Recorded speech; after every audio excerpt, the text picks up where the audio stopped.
Christ is the pearl that is priceless, and He is the treasure of excellence and the excellence of treasure.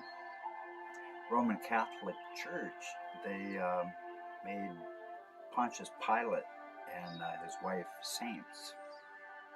Part of the reason why that happened is because of the day that the kingship wish floundered and Christ rejected that. It came to pass that Pontius Pilate would read and write a letter, rather, and he would be reading his wife's letter about that day as a witness to the truth that they really had wanted to make him king, and he simply had no interest in that. So be blessed now by further evidence that this is all true, that I'm not just some gospel writer making things up. So I read to you from letters of Pontius Pilate. And he said, "My wife has seen and heard the Galilean Jesus.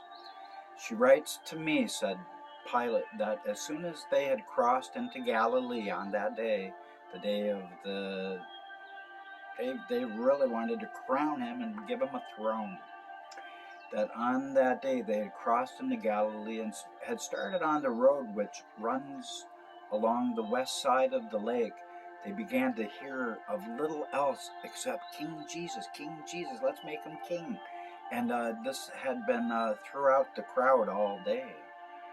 And so it came about that it seems that all of Galilee is, the word she used, is agog, flipping. They're all flipping over Christ, over Jesus, she wrote.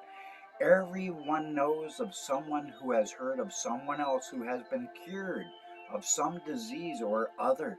And the interesting thing to Pilate's wife, she wrote that a number of good people of Judea are also in Galilee following this preacher when they could be enjoying their lives at home.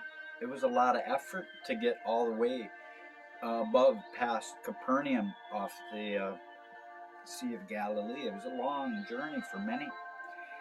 And so she says, suddenly as they were traveling, because she was one of the 15,000 people, we suddenly came on a crowd of people who were hurrying along the road in front of us and over the slopes leading down to the sea and even along the beach. Others were joining them from the paths that came in from the hills. No one took any notice of us. They were all Jews of all kinds, mostly hale and hearty people, but there were sick and cripples too, who were dragging themselves along or being carried by their friends. Now this crowd was most excited as they were pointing to a boat that was coming forth. It was Christ in the boat. And they were calling to him. That was when he first got there that day. And they kept on shouting the same words over and over. I could not make it out because it was all in Aramaic, she wrote.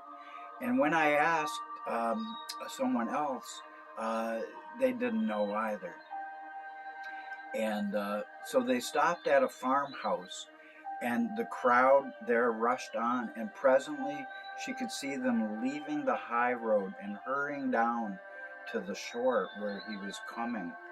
And so there were thousands upon thousands of them at the back, quite close to us, and some small groups of better dressed Jews. They were always standing aloof, watching and listening.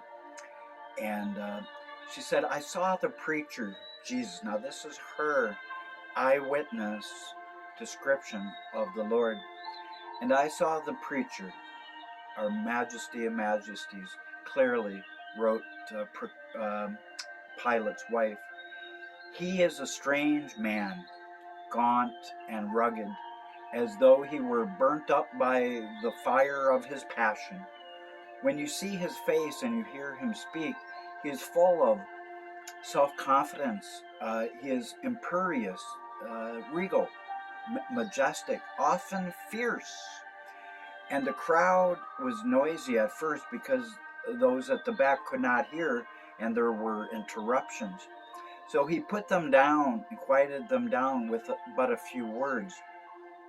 He was like a general among the legions, and they obeyed him like common soldiers.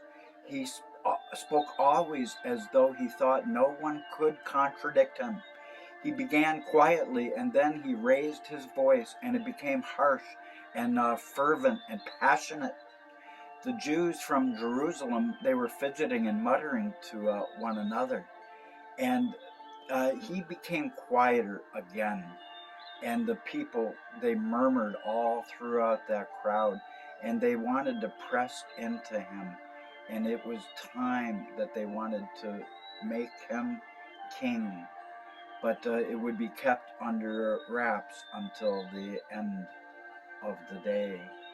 And she wrote that the strangest thing was to follow.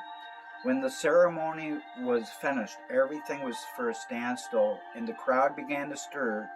Gradually they became more excited, and Jesus said something to the men about him, and running down to the sea, they pulled the boat close so that they could embark again. But then they sat on the hill in a circle, and with their backs turned. And so it was an incident before he could get on with getting on. She said, I could hear some things that were happening. And the Lord answered, and he spoke to the whole world. And whatever it was that was said to the Jews from Jerusalem, they were pleased about it. And because they had news that he could be the king of the Jews. And so Pilate wrote, and none of this happened, of course, Christ spoiled their plans, but he wrote that Galilee would rise at a word concerning all of this. But there was always a big but. And so everything was overthrown, and nothing came to pass like that crowd wanted. So they would end up drifting away with their plans foiled by the master. So it was quite a letter that wrote, and described him as restless that day, and he was restless when he left. And it was sudden, but it was also planned from before the beginning. So love from love, and hope from hope. Peace from our Prince thereof.